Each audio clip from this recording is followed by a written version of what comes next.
Alright, so in this video I'm going to be going over the Blade Vortex Occultist build that I just started leveling last night, and also looking at the build plan that I currently have for the character with the goal of being able to push this character all the way through the end game and turning it into a successful Uber Elder farmer on hardcore.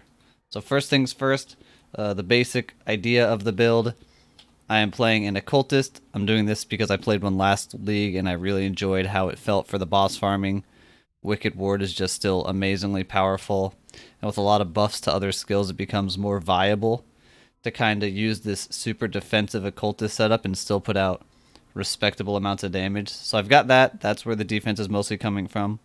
Wicked Ward, we've got the Vile Bastion for the stun immunity, but mostly it's this ES recharge. So with that in mind, I'm going to be stacking faster start of the ES recharge to get it going quick, kind of sort of like the old school Soul Strike days of Occultist, but you don't really wear a Soul Strike anymore.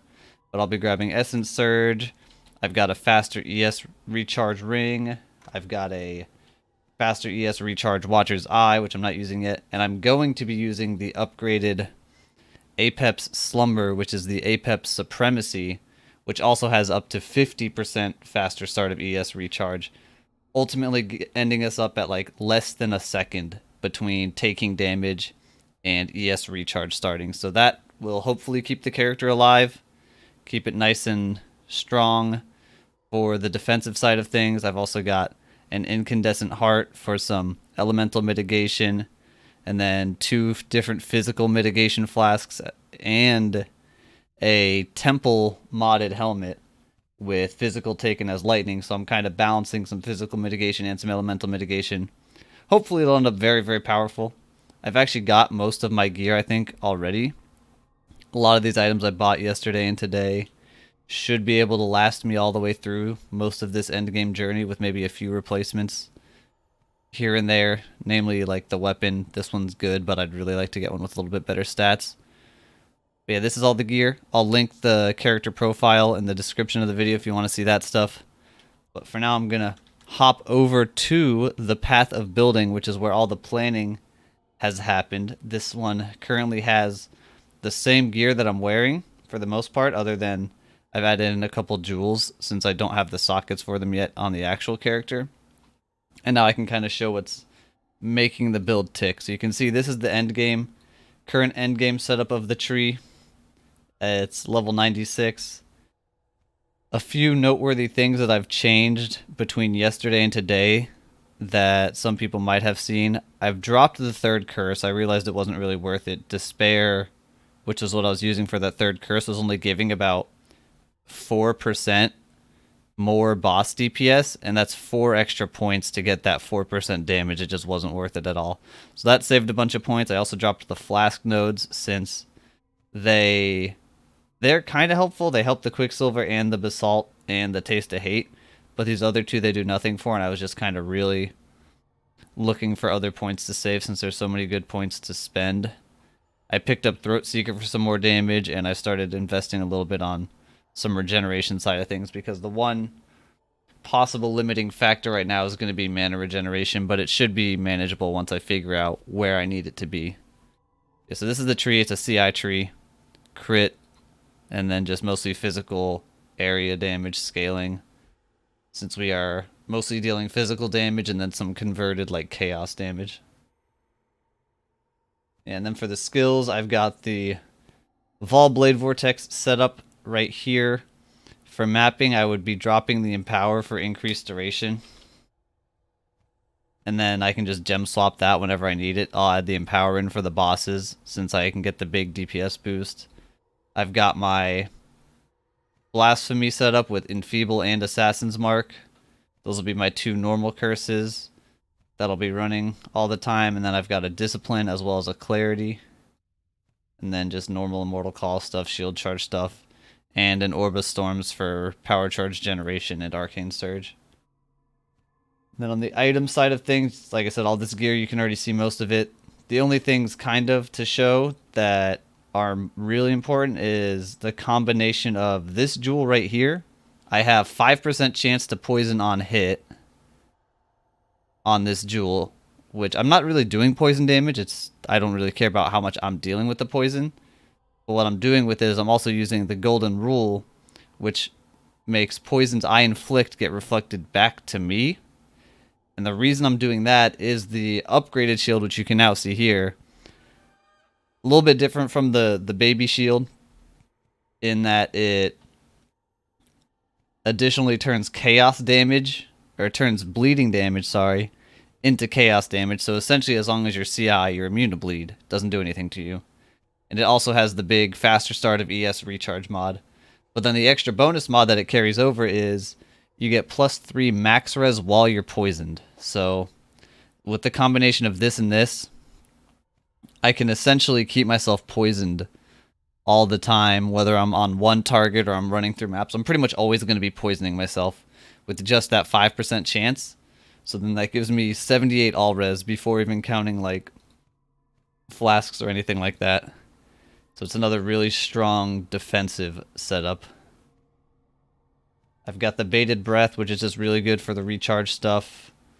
This one, since it actually has all the recharge rate, recharge delay things fixed in, you can actually see the calculations over here.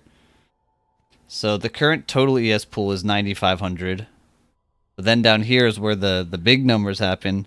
The recharge delay is 0.92. So that's 0.92 seconds. If I don't take damage for that long, my ES recharge starts. And thanks to Wicked Ward, that ES recharge will not stop for 4 seconds, even if I keep taking damage. So not only does it go for 4 seconds, but the recharge rate, the amount of ES I'm getting, is 6,100 ES per second. So, I mean, it just blows anything that like an RF jug type build can do completely out of the water. As soon as that ES recharge kicks in, I'm pretty much out regenerating anything that's not like a instant leech or a Xerxes build.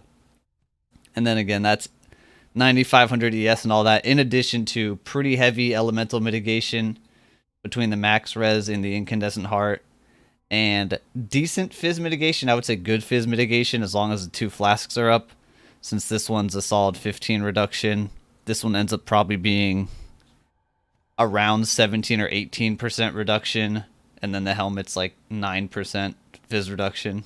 So overall, should be extremely tanky. You can see right here some of the tweaks I made from my initial tree that I planned on stream. I've managed to boost, without changing any gear really, I've managed to boost the DPS from about 630k to 722, but it goes higher. So here's the final kicker of the build. It's going to be a tough one, but they are doable. It's craftable. It'll just take a bit of currency investment once I build up some more currency. This weapon right here, you can see, there's a strategy you can use to craft. Specifically, you use it for foils with the crit multi implicit and shaper versions of them to end up with really powerful crit caster weapons. So what I would do to craft this is I take an Essence of Woe on a shaper foil. I use Essences of Woe. Basically what I'm farming for is a good attack speed roll. As soon as I hit Essence of Woe plus good attack speed roll, then we're in business. If I can manage to, from there, get it down to like basically either a 2-mod item with a nulls, or at least get rid of all the other prefixes and leave an open suffix, so either 2 suffixes or just 1 suffix. What I can do from there is I can use the, I believe it's level 8 Katarina mod to block attack modifiers on the weapon. And so now if I look at this list of prefixes, once I exalt the weapon from there, any attack-based mod on this list cannot be rolled. +1 gems, I believe, is the only non-shaper mod that can show up from an exalted orb, and +1 gems is quite rare. Melee gems will not show up. Supported by added fire, supported by elemental damage will not show up. None of the fizz rolls will show up. None of the lightning rolls will show up. None of these leech or anything else rolls will show up. And you're basically very high chance, almost guaranteed, to hit the gain physical as elemental rolls. You're not necessarily guaranteed to hit a good roll on it, but you're going to hit a physical as elemental. So this is like the end game weapon, and it is realistically craftable. You just need a base and you need a little bit of investment. But anyway, the whole reason I went over that whole thing in such detail. If you look at my current weapon, which is 73 spell damage, 27 multi, and some non-chaos as chaos, it's not a bad weapon. But when we switch to this one, the DPS goes from 722,000 to 946,000. We're like right under a million DPS. And at that point, I'm extremely confident that Uber Elder would be no problem whatsoever. I will melt the phases in probably like less than 10-15 seconds a piece. I'll be damn near tanky enough to take a hit from everything as long as I don't fuck up really bad. And yeah, I'm really excited because that's crazy. I was hoping when I was initially planning the build to end in the 600 to 700k DPS range. Even without the GG weapon, I'm way past that. Well, I'm a little bit past it. But with a foil, if I can manage to craft one, it's just going to be bonkers how much damage this character does.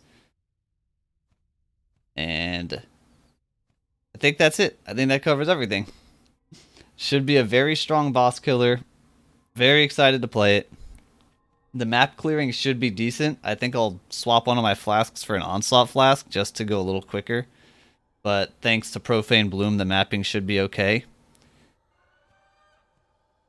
And hopefully we get to like, mid-90s relatively quickly. Yeah, so that's the first video of this build. I'm going to try to do maybe 1 or 2 more updates to the build as I go, and then, once it's all the way finished, I'll put together a build guide of some sort for it. But I hope you guys enjoyed this one. Let me know what you think about the build, about the video, about whatever in the comments below. I'll try to answer as best I can. And thanks for watching. I'll see you guys in the next video. Later.